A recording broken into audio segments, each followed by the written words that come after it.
The goal of many modern brewers, particularly those who fancy styles like American Pale Ale and the myriad versions of IPA, is to pack as much hop aroma and flavor into their beer as possible without creating a bitter or grassy mess. Now, over the years, some unique methods have been developed that make this more possible. You're listening to the Brewlosophy Podcast. I'm your host, Marshall Schott, and joining me today is contributor Jason Cipriani to chat about one such technique that's become quite popular both with professionals and homebrewers lately. Yeah, we're talking about hop stands today. It's an exciting topic. You know, if you want to make a dank or juicy IPA, odds are you're going to do a hop stand or a whirlpool after the boil is finished. And there are some things to consider. We'll get into that stuff here in a little bit. Yeah, one of the things about the whole hop stand, and we'll talk about what exactly a hop stand is and contrast it to all of the other terms that people use for basically the same thing here in a bit. But one of the things about it is it doesn't really matter what style of hoppy pale-ish ale you're making. I guess it doesn't even have to be pale. It's a technique that seems to be pretty universally accepted as contributing more in the way of hop character to beer.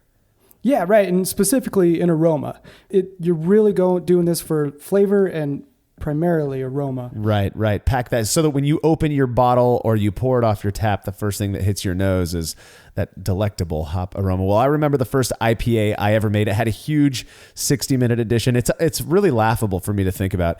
I think there was maybe one or two more later kettle editions. Certainly no hop stand and definitely no dry hop.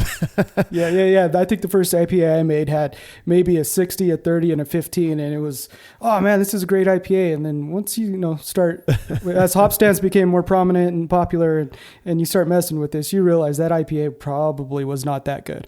So just for fun, about 5 or 6 years ago, I actually made that IPA, and that was not the IPA of today. It was. I remember the point back then was basically to see how much bitterness you can pack into a beer, and then and like basically a pale ale with maybe a little bit more alcohol and a ton of bitterness. That was the conception that I had of what IPA was back then. It's certainly not the case today, where IPA is defined far more by hop aroma and flavor, like you were saying, Jason, which the hop stand method is said to help with hugely. In fact, it's practiced by a ton of folks. But before we get into that, I wanted to share some more details on what we're going to be doing up in Yakima during Hop Harvest. We've got some rad stuff planned, including a couple events that you can actually get your tickets for right now if you plan to be around the area as well.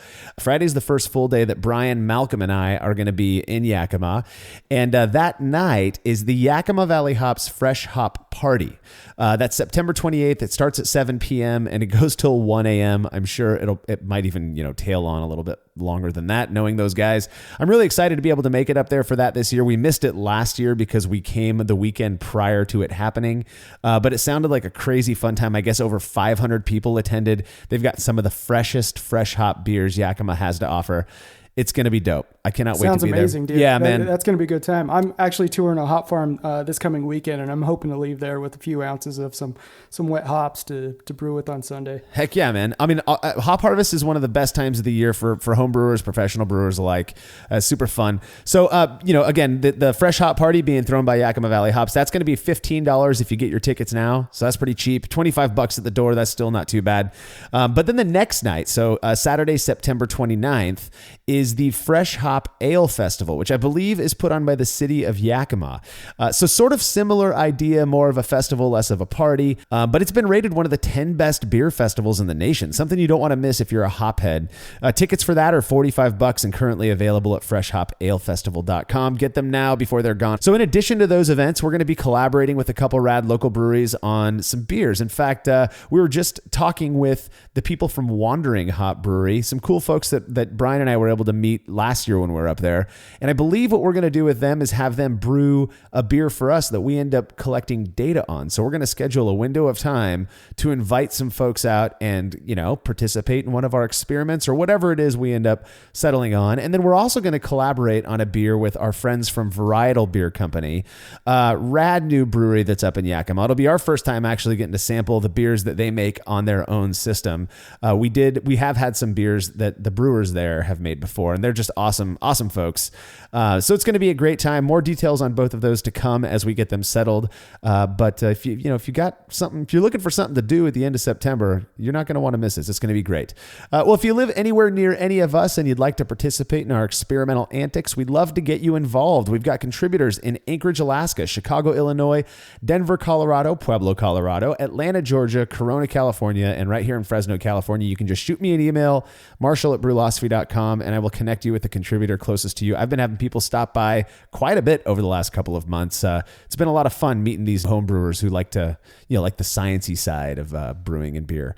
If you're looking for an easy way to help us out, you can head over to brewlosophy.com/support, where you'll find a list of links to use when you shop online. Thanks so much to everyone who's been doing this already. It really does help us out a ton. We also offer rewards for your support by becoming a patron of Brewlosophy. You'll receive things like unique discounts at YakimaValleyHops.com. Folks got $10 off their Brewlosophy t-shirts this month, a chance to win a $50 Love to Brew gift certificate, and an invitation to a monthly live Q&A with a very special guest, among other things. Coming up next month is Malt Aficionado Seth Klon from Mecca Great Estate Malt, a rad dude who not only knows his grains, but is an experienced brewer as well. The list of upcoming guests includes Russian River's Vinny Chilurzo and Dr. Charlie Bamforth from the UC Davis Brewing Program. All of that just for helping us out a little bit. Pretty cool stuff. Learn more about becoming a patron over at patreon.com/brewlosophy. Feedback this week is brought to you by our friends from Imperial Yeast, who are providing brewers with the finest quality yeast on the market. Packing 200 billion cells into each pitch-right pouch, brewers are ensured a quick and healthy fermentation. With a wide range of ale and lager strains, as well as some funkier stuff, Imperial Yeast is sure to have what you need to turn your wort into delicious beer. We've been getting feedback from a lot of listeners who are going out and trying Imperial stuff lately, and sounds like they like it just as much as we do. Go check out everything Imperial has to offer at imperialyeast.com. All right. I love feedback like this, Jason. Me too. This one's golden. Fred Johnson from Apex, North Carolina, wrote in to say this. He says, for decades, I've been frustrated with homebrewers misusing words to describe some property of a beer. Or they will use words, i.e. non-words, that have no proper definition. Your last podcast included a question from a homebrewer who described his beers as having a, quote, twang, or being, quote, twangy. Twang word does not have a dictionary definition pertaining to a flavor. It is the plucking sound of a banjo or a nasally speech. So what is this guy talking about when he describes his beer as twangy? Dank is another term often used to describe some unimaginable property of certain flavor, of certain varieties of hops. The definition of dank is, quote, damp or unpleasantly moist. Are dank hops those that have been stored in a wet, moldy basement? Juicy is another such term that's commonly misused to describe a flavor, I assume, or some property of beer. Steaks and oranges are both juicy, meaning they contain an abundance of juice. Of course, all beers are juicy. They're almost entirely composed of water. Can we please make some attempt at communicating using proper English? I get what he's saying, but at the same time, slang and words that we use oftentimes make sense in the moment, right? Like dank, when you smell a dank beer, you know what that is. And what is it, Jason? When you smell dank, what are you referring to?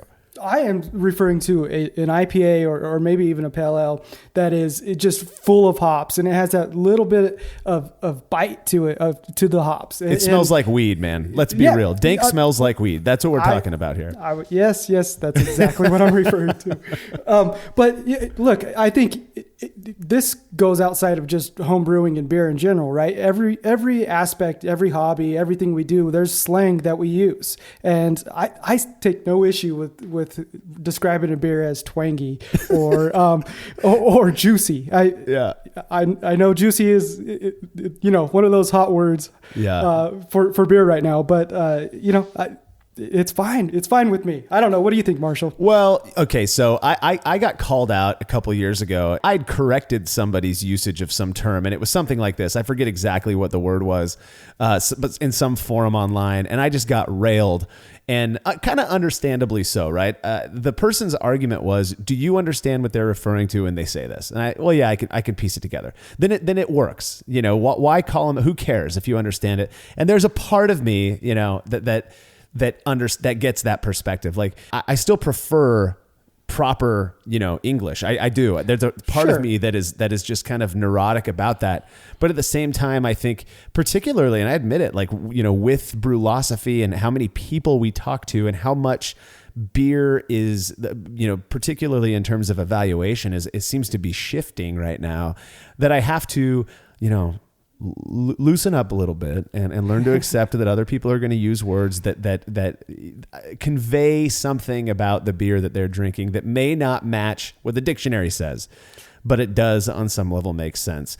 That being said, Fred, there's a reason I read your feedback on this show, because one, I thought it was pretty humorous, but I do sort of get it, but it is just beer. So thanks, Fred, for sending that feedback in. If you have any show feedback, you can send it to feedback@brewlosophy.com or leave us a voice message by calling 951-444-0320.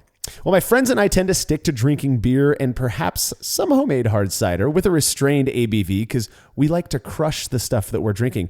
One thing I'm not really keen on is mead. It's not that I've never had one that I enjoy. I actually have had a few that I think are pretty good, but they can't really be consumed in the manner that I prefer. Well, homebrewer Ryan Grote recently sent me a commercial mead he picked up from Charm City Mead Works out of Baltimore, Maryland, called Sweet Blossom. 1 minute beer review with Jersey and Tim. Is this the water that you pour to wash out This the glass, looks or did like you pour water. a beer in there? Is this wine? Because it looks like water. Water beer. Basically, what I'm saying is it's colorless. I can't imagine, Timmy, that there's going to be a lot of flavor in this. Let's check it out. Let's smell. Oh, Ooh, hang on. Fruity? I smell fruit. Yeah. I smell like cidery fruit. oh, it's definitely cider. Oh, you think? Yeah. Oh, yeah. It's good. What if we say it's cider and it's like a Bavarian Kolsch? I don't even know what that is. That's my point. It's good. It's definitely wine. It's not a cider. I don't think It's not a cider. It's wine. Shit, man. It's one of the, here he goes again, putting us in a category we don't, not in our, Hey, not in it's our not wheelhouse. Juniper. It's not Juniper. It's not Kurz. It's not an IPA. It's good. Stop. It's not good. You like this? Yeah, I do. It does taste like wine. It tastes like a wine It tastes cooler. like a Zinfandel. Yeah. So you know what? Learned men across the nation. Let me put my pinky out. Learned men across the nation who familiarize with Jersey and Tim, because we all don't really know what we're doing. No. This tastes like a Zinfandel. Oh, it's not. It's he's showing us the bottle. It's a mead. Well, okay. So once again, we are exposed as frauds and we don't know what we're doing. But do you like it? I do. I don't mind it. I couldn't drink. It's sweet. If you were to tell me this was a beer, I'd be angry. But if you were to serve this to me and say, this is a, what did you say? Like a Minfandel, like the Hobbits, like a Hobbit drink, then I'd actually probably like it. I would say on Jertim. What do you think? Tim? I'm going 5. I'll give it -7. Really? But can I do -5? That'll put it at 0. -5. We put it at 0 Jersey Tims. I thought it was pretty impressive how they, that first they smelled like a cider. They knew it wasn't a beer, Right. And as soon as they tasted it, they kind of nailed that it was a wine. Now, it wasn't a wine made of grapes, of course. Sure. Yeah. It was. They were close, and if I had not known mead was a thing, I definitely could see trying one and calling it a wine. I mean, like you said earlier, it definitely is one. It just made with honey instead of grapes. Yeah. And the Hobbit comment, it got me, man. That was a good one. Well, I thought they did a good job reviewing that one. I was pretty impressed with the fact that Tim enjoyed it, as did I. I thought it was pretty good. Again, I'm not a huge mead fan. I've had some fantastic meads that are great, in small amounts, but I wouldn't drink them the way that I do, beer. To me, this Sweet Blossom, though, it had a really fruity, particularly apricot nose, and interestingly bready aroma to it, as well as a little bit of caramel in the background. And the flavor, I got that same kind of stone fruit flavor, which was fantastic. And man, I'm telling you, it tasted like a Zinfandel, exactly like Jersey called out. Super clean, washed off my palate fairly quickly. It wasn't too viscous. I'm not into, sweeter meads tend to be kind of viscous, but this one wasn't so sweet. Ryan in his notes said that he gets the impression from the podcast that we tend to prefer drier drinks, but thought that this one would be great for spring. And yeah, I totally agree. It wasn't actually as sweet as I expected based on that comment. But thank you so much for sending that in, Ryan, and kudos to the meadery Charm City Mead Works who's making those delicious meads. That's some cool stuff. If you want your beer or any other fermented beverage you make or feel like sending in to be reviewed by Jersey and Tim on the show, you can email me, Marshall@brewlosophy.com, and we'll get you all set up. We'll be back right after this break.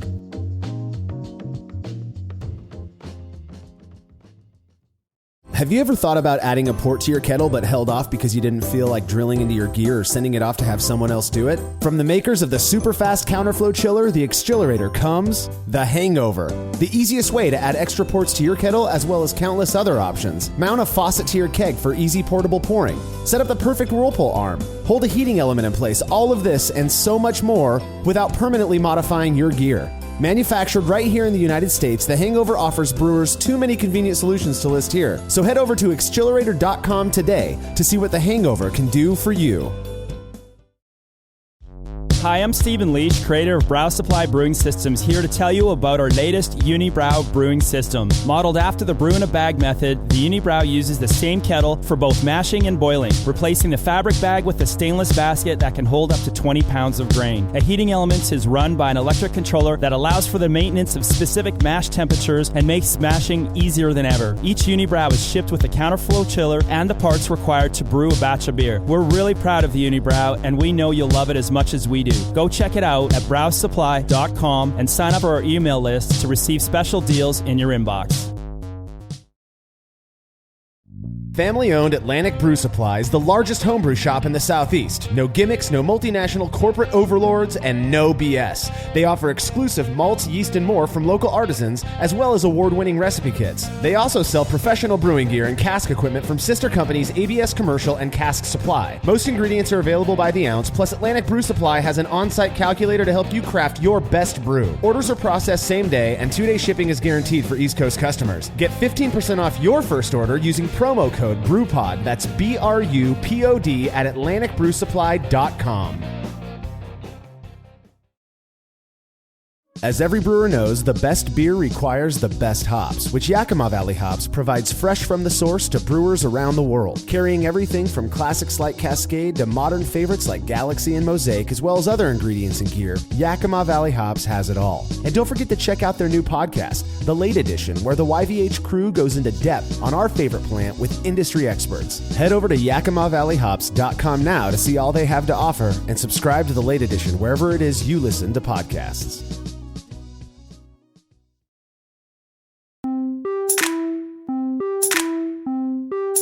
While I'm aware some professional brewers have been using this method for a while, it seems the hop stand is a relatively new development, at least on the homebrew scale. Jason, maybe we can start by talking a little bit about what exactly a hop stand is. Yeah, so at its core, you're basically steeping hops in hot wort, which usually occurs right after boil. So whether you are turning off your electrical element or turning off the flame and adding hops at that point and letting them steep in that hot wort. And it, like we mentioned earlier, it's done to impart aroma and flavor with limited bitterness impact, but it does add IBUs depending on what temperature you do your hop stand at. And we'll get a bit into that here in a minute. And it's not commonly or not broadly referred to as hop stand by everyone. That's not just the single name for it. Right, you know? right. There's some people call it a whirlpool, which it has a bit of an added step to it if you're doing it, and that's you actually either have a pump set up to whirlpool the wort as you introduce the hops, or you're taking a spoon and every couple minutes stirring it around and creating a whirlpool in your boil kettle, which has the added benefit of not only does it circulate the hop debris around, but it also creates a cone of troop in the middle of your kettle. So in theory, you can get clearer wort out of your boil kettle. Well, so the whirlpool thing, Ray Found, our contributor, he is one of the few who really just doesn't understand why you would call it that. My understanding about the whole concept of a whirlpool edition is that it was, and I could be wrong about this, maybe you know, Jason, is that it was developed on the commercial scale. And in essence, the idea was, okay, we know that by adding these hops in during the boil, we're going to isomerize alpha acids and increase that bitterness, right? But we don't want that. So what we're going to do is, because it takes so long on the commercial scale and the volumes that they're brewing to bring that wort down to temperature, to reduce the temperature of that wort at the very least, they toss in a huge charge of hops at flame out or at electric out, whatever you want to call that if you're an electric brewer. Yeah, we need to come up with a term for that. Yeah. E-out or something like that. But they toss in all their hops then.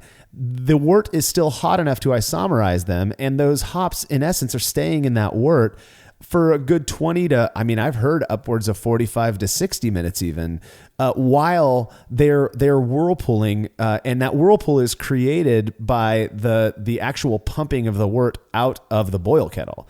Yeah, right. And so you've got this, however many 15 barrels of wort or whatever it might be, that is maintaining that heat for a lot longer than we do on the homebrew scale. And so, my conversations with Ray and other people as well has been, well, that's not really what homebrewers do. We can chill our wort. If a commercial, professional brewer could chill their wort in the 6 minutes that it takes me to chill mine, they'd kill for that. And I'd be willing to bet that they would change some of their practices, but it's just unfeasible on that scale. Sure is. Yeah. It's way too much wort. Yeah. And that's the same thing. To kind of piggyback off of you, it's exactly that. It's something they do as they're waiting for their wort to chill, and it's created as it drains out. And in talking to a local brewery here, it's an extra 60 minutes of contact that the hops are in there while they're transferring and chilling at the same time. It's it's a long time. Yeah. So it makes sense then. Arguably that wort on the professional scale again, that Whirlpool edition, let's just call it the Whirlpool edition for them, is added, ostensibly at 210 degrees Fahrenheit, just under 100 degrees Celsius, right after the boil is completed. And if it's taking 60 minutes for that wort to transfer out and go through the heat exchanger and get into the tank for fermentation, that wort probably drops, 10 degrees Fahrenheit to 15 degrees Fahrenheit, 4 to 5 degrees Celsius, I'm imagining. And so it's a little bit different than what we're doing on the homebrew scale. And just a comment on whirlpooling on the homebrew scale, I have basically pulled a muscle trying to whirlpool my wort to create a cone at the bottom using a spoon. It has not happened. Every single time I try, I still end up with just a nice flat pancake of trube at the bottom of my kettle. Yeah, I've seen the attachments you can hook up to a drill, after you're done and put it in there and try to get it spinning real fast. Maybe we should try one of those so we don't injure ourselves. Oh, we should. You mean I have tried, and it's a quick way to make a mess. I'll tell you that much. The other way is to create an actual whirlpool, and again, we're kind of getting a little off track here, but with homebrewers is to use a pump and you've got ports on your kettle that are placed specifically to create a whirlpool, and I have been able to do that. I still don't see the cone at the bottom of the kettle, but I'm probably doing something wrong. I have achieved the whirlpool cone using a chugger pump on a fancy kettle. Yeah. Well, another term that gets thrown around quite a bit that I do think makes sense, and I think it's sort of, I think it's interchangeable with hop stand, is flame out addition. A flame out addition of hops, they get tossed in as soon as you turn the flame off of your burner, as it were. Yeah, that one's self-explanatory, and it's very, like I said, interchangeable with all these other terms. It all, for at least the purpose of this podcast, it all means the same thing. We're all talking about the same thing here. Right. And I do think there are some things that distinguish a hop stand and perhaps why it took on that term, right? I mean, you are, to break it down, you are adding hops to the post-boil wort, and then you're letting it stand for a little while. It makes sense why we would call it that. It's probably the most descriptive of those three terms that we've talked about. But my understanding, and I remember reading an article from a Brew Your Own article. God, it must have been back in 2012 or so. And they did a whole article on hop stands, which is about the time when I remember it actually becoming more of a thing. Flame out hops, whirlpool hops, that'd been around for a while. Homebrewers had been doing those for a while. But kind of the unique aspects of the hop stand had to do with wort temperature. Yeah, exactly. And specifically what effect that temperature has on the hop oils. And so those oils that are in the hops that we're trying to extract and not burn off by having wort that's too hot, right? So there's 4 different oils we're really concerned about. Caryophyllene, which provides like a woody type aroma and flavor. That burns off, boil temp about 262 degrees Fahrenheit, 129 degrees C. So with I don't even know how to say it right. Caryophyllene or Caryophyllene. Yeah. That's an oil that you have a hop, something like a Northern Brewer hop. And I'm pretty sure that's relatively prevalent in that hop. So imagine that. And so they all have these different flash points, like Jason was saying. So there's some other oils though that we tend to, I think when we're in terms of hop stands, we're really focusing heavily on. Yeah, the humulene it's part of what we're going for with hop stands. It's going to be your real piney, resiny flavor and aromas. It boils off around 210 Fahrenheit or 99 degrees C. But myrcene is really what we're after here. It's green, resinous, and piney. It's going to be Citra, Simcoe, Galaxy. It boils off at 333 degrees Fahrenheit or 167 degrees Celsius, but it volatilizes at a broad range of temperatures, even when it's sitting in your freezer. So we may be lowering the temperature and putting them in way under the 212 degrees Fahrenheit for boiling, but we're still volatilizing those hops at even, like I said, when they're freezing. So it's this oil makes up about 50 to 60% or 50% of most hops, right? But it can go as high as 70% of the essential or the oils that are in hops. And for something like Citra, I specifically looked up Citra, and it was 70% for last year's crop was myrcene. That's wild. Yeah, that's a lot of myrcene. And when in terms of percentages, what they're referring to in the world of hops is the percentage of the entire oil makeup, right? Right. So you've got a specific amount of oils that are, each variety of hop might typically have. Citrus seems to be a higher oil hop in general. And 70% of those is this myrcene, which the best descriptor I heard this, I got this from a farmer up in Yakima. They said, you smell that? We're at hop fields. You smell that? I said, yeah, that's myrcene. It's hop flavor. It's that hop aroma. That is what you get. That's what people want.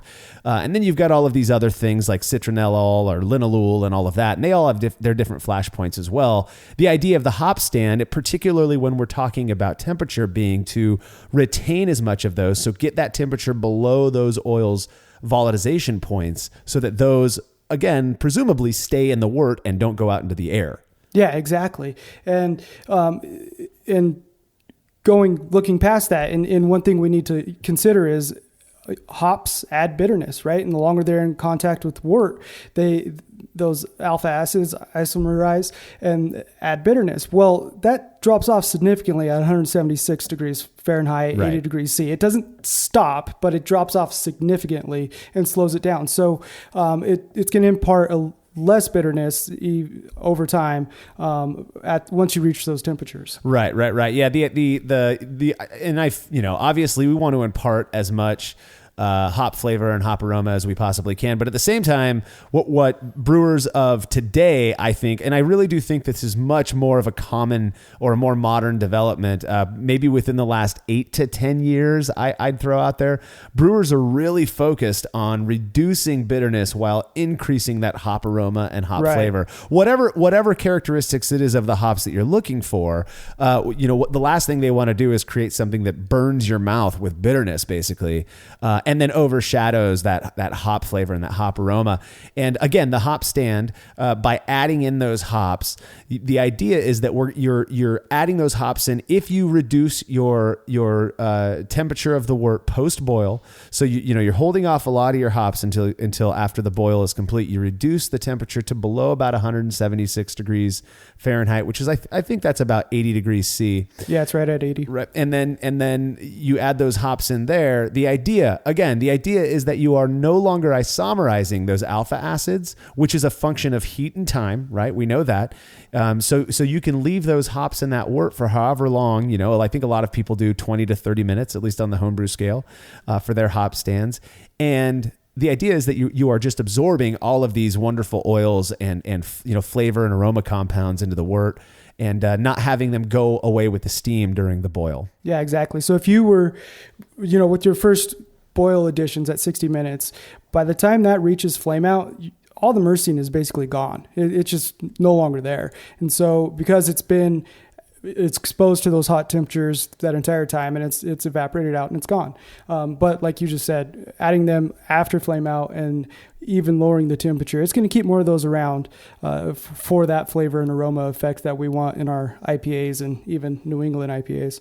Yeah, well, probably more specifically New England IPAs, but I'd say in all of these beers that we're making, anything that is hop forward, that's really the goal. One of the things that I get kind of hung up on when it comes to this stuff is this idea that there are these kind of flash points, these volatilization points where scientifically speaking, if you are at that specific temperature, the idea would be that, if they have that flash point, that it's going to disappear. But I've had beers where I taste hop character, that where a good Pilsner is a perfect example. You throw some hops in at 60 minutes and maybe another addition at 15 or 20 minutes.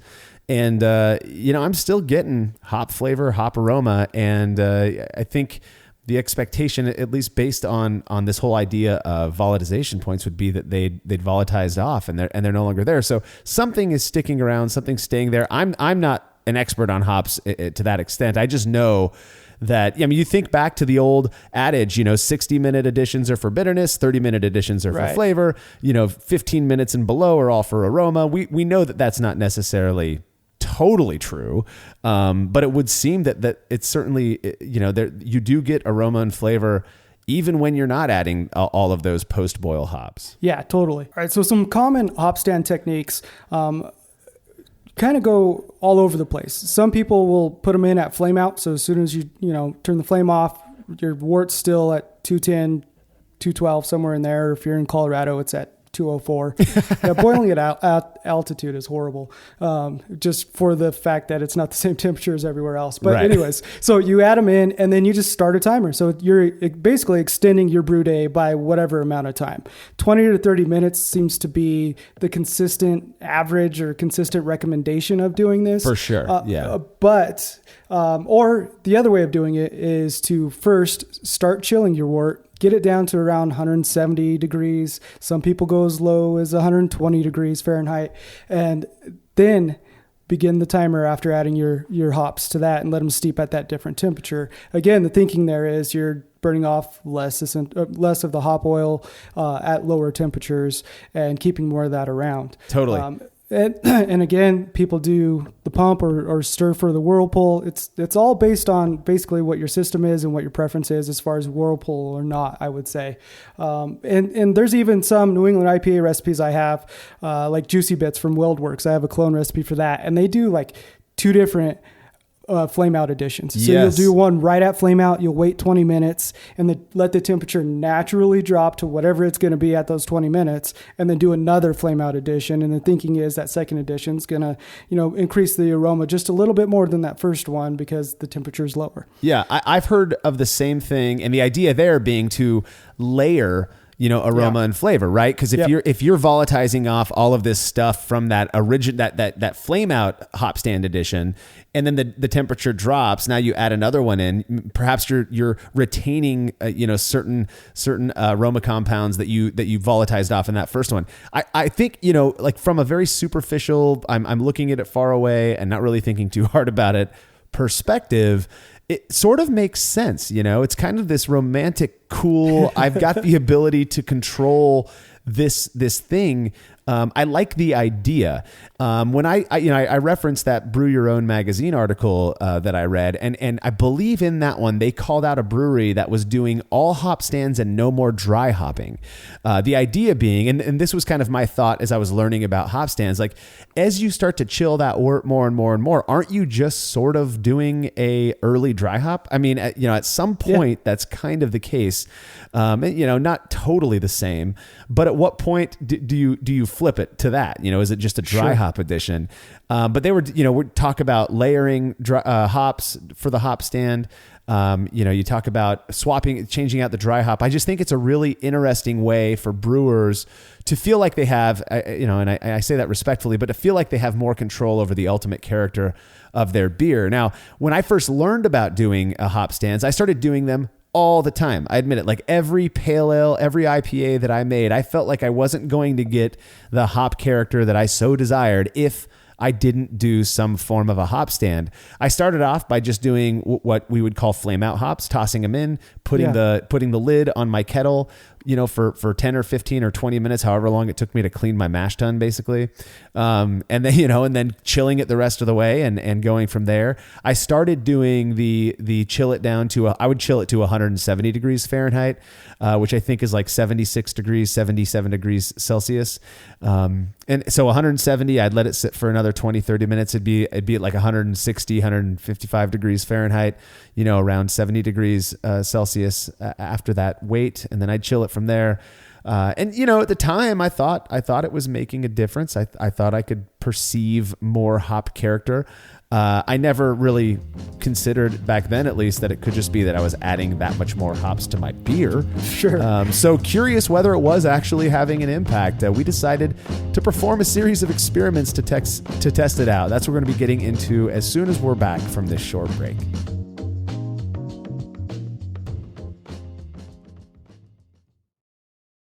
After a long brew day, the last thing I want to do is waste more time chilling wort. I've tried so many different options, and ultimately I settled on the super efficient immersion chillers made by Jaded Brewing. With the King Cobra and Hydra, I'm able to chill my entire batch of wort from boiling to just a few degrees above groundwater temperature in as little as 6 minutes. If an immersion chiller is right for your brewery, then do yourself a favor and check out all of the rad options Jaded Brewing has to offer at jadedbrewing.com, and be sure to let them know Brewlosophy sent you. Shopping for brewing supplies online can be a real hassle, which is why we recommend Love to Brew. They've got great prices, super fast shipping, and they carry exclusive products like East Coast Yeast, the Brewers Essentials brand, and their award-winning beer recipe kits. They're also the only place you can pick up your very own Brewlosophy recipe kit.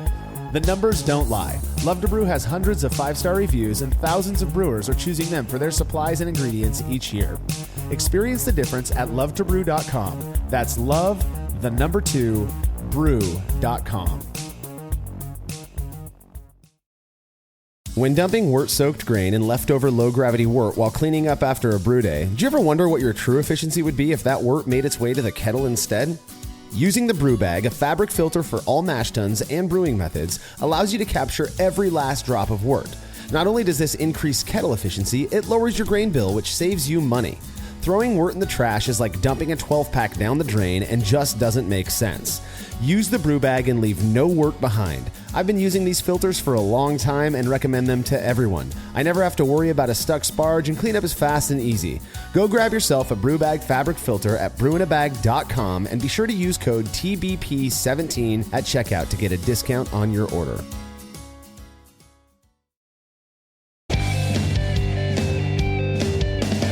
Compact and simple to use with a small footprint for brewing indoors, the Grainfather makes it easy for you to brew professional quality beers at home. The Grainfather is an all-in-one brewing system that lets you brew all grain beer in a single compact stainless steel unit. It uses an electric heating element and pump to maintain a constant temperature and to circulate the wort during the mashing and cooling stages. It also comes with a counterflow chiller to reduce chilling times and produce high-quality wort. And now, with the addition of their conical fermenter, the Grainfather takes things one step further by offering homebrewers state-of-the-art temperature-controlled fermentation just like commercial breweries use. And with the Grainfather Recipe Creator and Connect app, you can easily design a recipe, sync your brewing system with your phone, and then just sit back and relax as the app takes over and assures that you maintain your scheduled mash temps and boil schedule. Head to Grainfather.com to purchase your all-in-one brewing system today and to sign up for their free recipe creator tool. Once more, head on over to Grainfather.com, that's Grainfather.com, and get started today.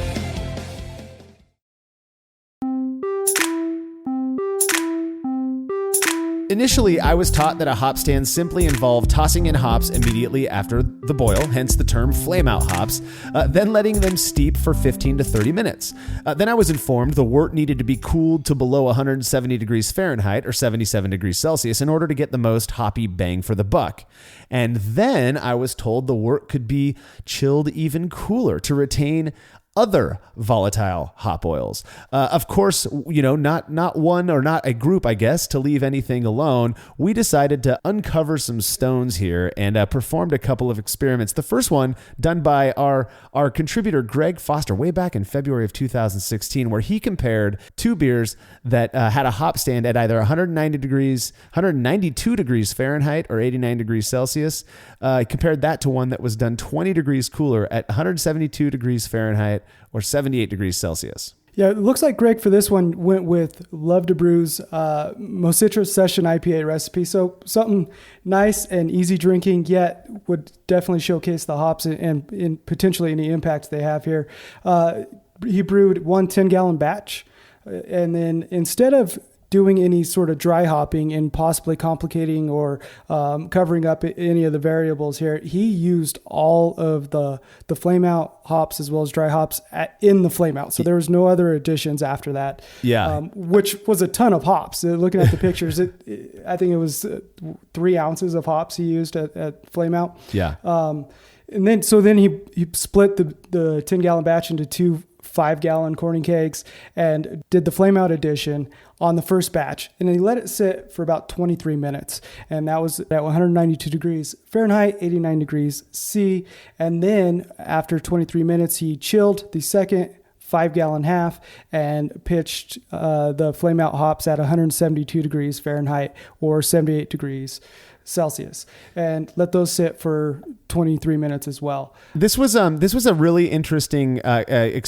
Greg was always very, very thoughtful when he would design an experiment. And his idea here was, well, if at 192 degrees Fahrenheit, 89 degrees C, if wort is that high, it is still ostensibly isomerizing alpha acids. So what he didn't want to do was have any difference in the bitterness be because he chilled the cooler hop stand batch too soon, right? And we're talking about the hops that he added earlier during the kettle. So I thought it was pretty smart. So yeah, like you said, Jason, what he did is he did the hop stand on the warm one first, let the other keg sit next to it at the same temperature, but without the hop stand, chilled them both to 172 degrees Fahrenheit, did the hop stand, let them sit for 25 minutes, and then chilled both back down to his pitch temp, which again, just really well designed experiment that I'm sure some will contend or argue with. But no, I mean, he thought it through. And when I was reading over and prep for today's episode, yeah, I mean, that extra step was key. Right. So he pitches the same yeast, ferments them at 66 degrees Fahrenheit, 19 degrees C. They both finish at the same 1014 finishing gravity, and kegs them up, treats them exactly the same otherwise. And by the time they were ready to be served to participants, I don't know about you, Jason, but looking at those beers, the picture of those beers, they look identical to me. Yeah, I don't see any difference at all between the two. They look same carbonation level, same. They're both clear. I think he said on this one he skipped finding these with gelatin, and they're both really clear. They cleared up real nice. Yeah, they look good. I don't see any difference at all. Yeah, and so the question becomes then, do they taste different to blind participants? So he served these to 25 tasters, and at that participant level, that number of participants, we would need 12 to identify the odd beer out in order for us to say that it was a significant finding. And in the end, only 6 people identified the unique sample in the triangle test. We say this often, you expect about 1/3 of tasters to choose each one of the cups if they're identical. And that's pretty consistent. I mean, that's the law of randomness, if you will. Not even a full third were able to identify the odd beer out in this one, which really just goes to kind of suggest that the, hop standing at 192 degrees Fahrenheit, or 89 C, or 172 degrees Fahrenheit or 78 C really did not seem to make a perceptible difference in these beers.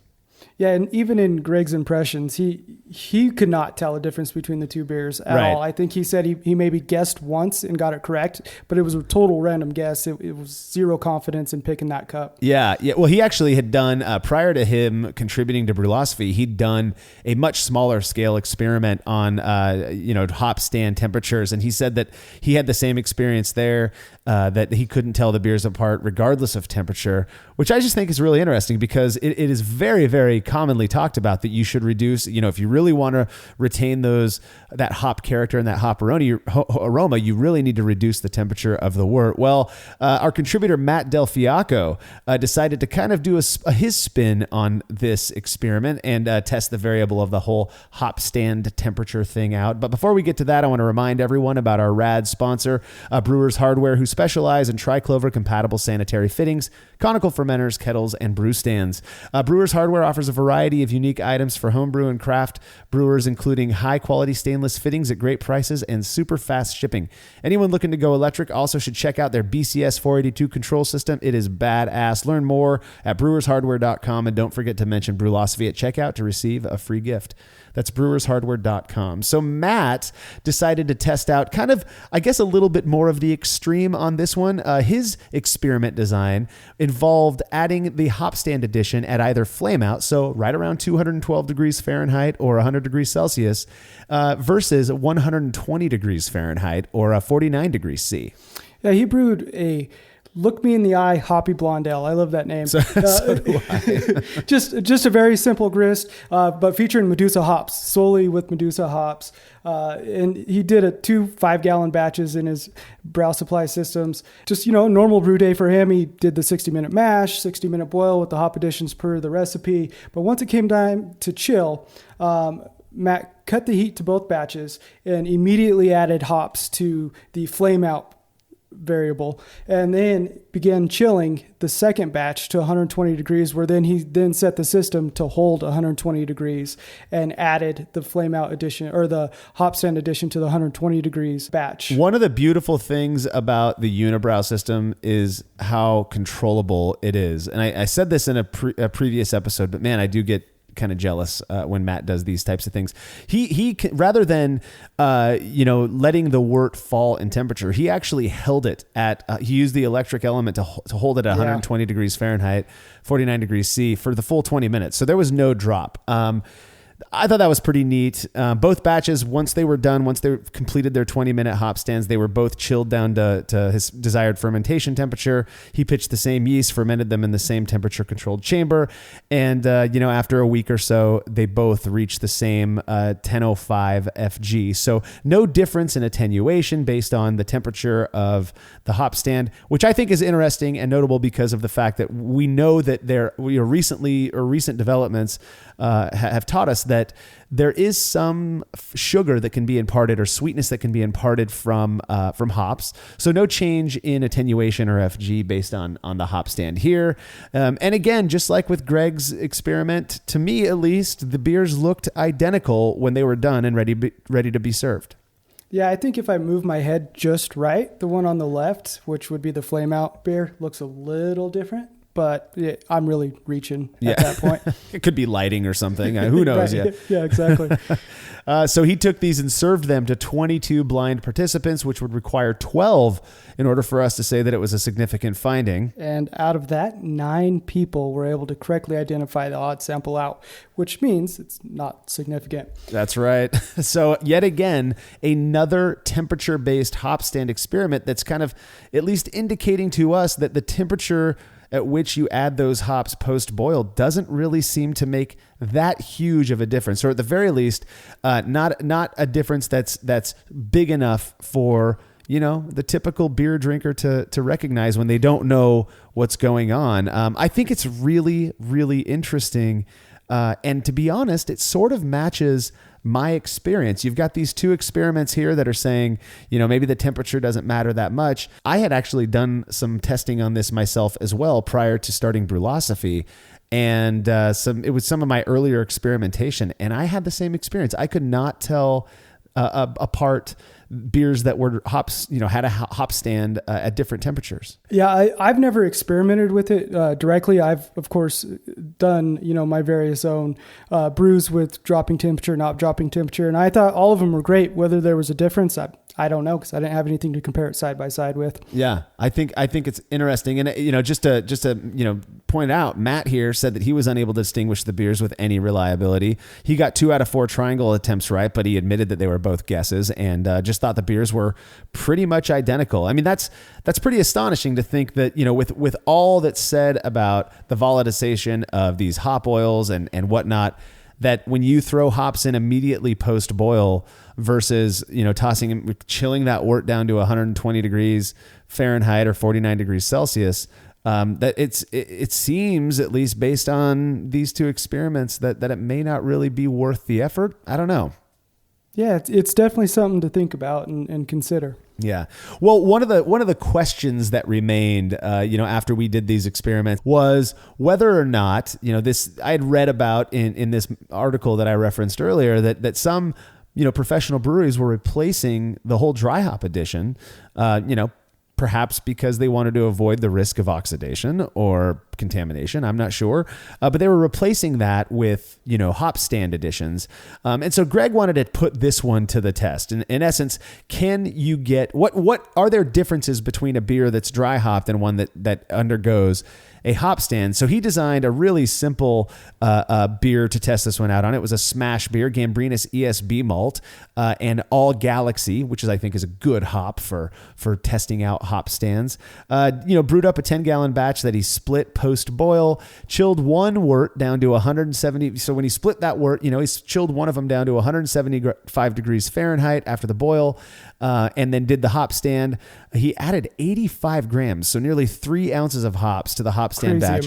Crazy amount. That's a lot. That's a lot. I know people will laugh at us because they do more than that, but man, that's a lot of hops. Sure is. He let it steep for 20 minutes. He left the dry hop batch alone during this time at the same temperature, then quickly chilled both down to 66 degrees Fahrenheit or 19 degrees Celsius, which was his fermentation temperature. Pitched the yeast, let them ferment, and then after 1 week, with both beers sitting at the same 1010 FG, Greg added the same amount of hops, 85 grams or 3 ounces, to the dry hop beer. So he added them as a traditional dry hop, left those alone for another 3 days so they could do their thing. And then he cold crashed and kegged, skipped gelatin fining, which was good, I think, for this variable. And then, kegged them up and carbonated them before serving them to participants. According to Greg, he told me that these beers yet again looked nearly identical. Makes me start to wonder what the impact of perhaps like yeast strain choice is on appearance, because I'm pretty sure in most of these he was fermenting with WLP 090, which we know is a good at clearing up after fermentation. So no huge difference in terms of appearance. He got a nice big participant pool for this one, 41 people, which would require 20 to get it right in order for us to say that these beers were, significantly different. And in the end, 31 people were able to identify the unique sample. 31 out of 41 people got the triangle test correct when all we needed was 20. This one was pretty significant, I'd say. Yeah, exactly. And for this, it was off the charts. The preference was for the dry hop batch. Yeah. Which to me makes sense, right? Like those hops were in there closer to the serving time, right? They're in there later. They're going to be that fresher aroma, that fresher flavor coming from it, and just a little bit more powerful than the flame out or hop stand edition. Well, and you look at what Greg thought about about the differences between these beers. He was indeed reliably able to distinguish the beers. That he felt that the dry hop beer though was more fresh. He used the words inviting, citrusy, sweet, and aromatic, while the beer that had the hop stand came across as, he used the term mulchy, and he said it was kind of reminiscent of like old used hops. Right. That's really, really interesting to me. Again, on the surface makes sense. You've got this dry hop edition. The hops were in contact with the beer, sooner at drinking time, so whatever, that makes sense. But the fact that this hop stand beer that was, again, it was a chilled hop stand. So he had it down a little bit cooler than flame out. Just didn't have that punchy hop character, didn't have the aromatics, aspects that you would expect from a nice IPA or hoppy pale ale. I don't know. It said a lot to me about, or it certainly caused me to question the validity of this whole hop stand thing. I'll be honest. Yeah, exactly. It's the same thought I had as well. Was, you have some of these New England IPAs that maybe have a small addition at 60 minutes. Then it's nothing but multiple flame out additions or hop stand additions. And then you'd go double or triple dry hopping. At what point, how can you differentiate what is contributing to what? Yeah. Really? I mean, it doesn't even matter, right? Why are you doing the hop stand if the dry hop is good enough? Why waste those hops, exactly. And I know some people will think, it's not a waste. And man, I'll tell you what, I've heard from multiple people we'll talk about our opinions based on these experiments. You want to know when the last time was I did a hop stand? When's that? It must have been 2 years ago. I think it was after. Really? Yeah, I just don't do them anymore. I would rather get that hop character from the dry hop. And so I just use We've done some other experiments, just to get this out there. We've done some other experiments on hop stands. We don't have the time to discuss all of them in this show today. So we do have another episode planned where we'll talk about that. But all of that has contributed to the kind of this shift in my perspective away from post-boil hopping that isn't dry hopping. I feel like we can get, and at least in my experience, this has been the case, that I get the hop character I desire out of kettle hops and dry hopping. And that's really all I need. I haven't noticed any difference. Like I mentioned earlier in my previous experiments or in my own anecdotal experience from throwing a ton of hops in after the boil. I would rather, reserve those hops for what I know does matter, which is the dry hop. Yeah, absolutely. I mean, I did one of those experiments we're not going to talk about today with hop stands. And I think that was the last one I've actually done a hop stand on. So yeah, I've only done them a handful of times. Usually dry hopping is what I do. And it hasn't been because of any of these results or anything. That's just been my practice. And I've felt like I've had good results with it and not needed to change anything. Yeah. Yeah. Well, and that's we say this often, if you're getting good results doing what you're doing, and that includes, a flame out edition or hop stands, or you like to, whirlpool keep on doing it. It's just brewing. It's what you do for fun. But as for me and my brewing, at this point, I'm probably just going to forego the whole hop stand thing and keep doing what I have been doing, because that's what works for me. What about you, Jason? I am going to keep experimenting. I think I want to do more around this because I think it's interesting. There's so much that breweries are doing with this stuff on the commercial side that, is supposed to make these beers, oh my God, amazing. But like we just talked about a second ago, at what point does it matter or does it not matter anymore? Right. And what can we do to get to the bottom of that? Yeah, well, and I think a point to be had is that perhaps there is a difference when you're brewing, 10 barrels or 15 barrels of beer. Right.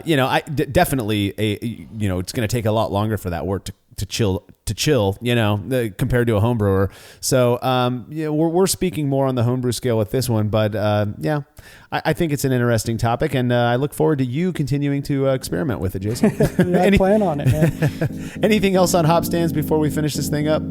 Nope, I don't have anything else. All right. If you want to read about the experiments we discussed in this episode or those that we're going to be hitting on in future episodes, you can head over to brewlosophy.com. The Brewlosophy podcast is made possible by the generous support of our sponsors as well as all of our rad listeners. We seriously could not do this without you. Cheers to everyone who has subscribed and left a review of our show. It makes a huge difference. If you haven't yet, please consider doing so. Head over to brewlosophy.com/support to view a list of ways you can easily help us to continue producing this podcast. If you want a reward for your support, visit patreon.com/brewlosophy. Thanks again for listening. We'll be back next week with another episode of the Brewlosophy podcast. Until then, think beer. Start off the morning with some hot tea, lemon and honey cause it suits my bro. Put some herb in the bowl, yeah, it's homegrown. Ain't gotta go through the middleman no more.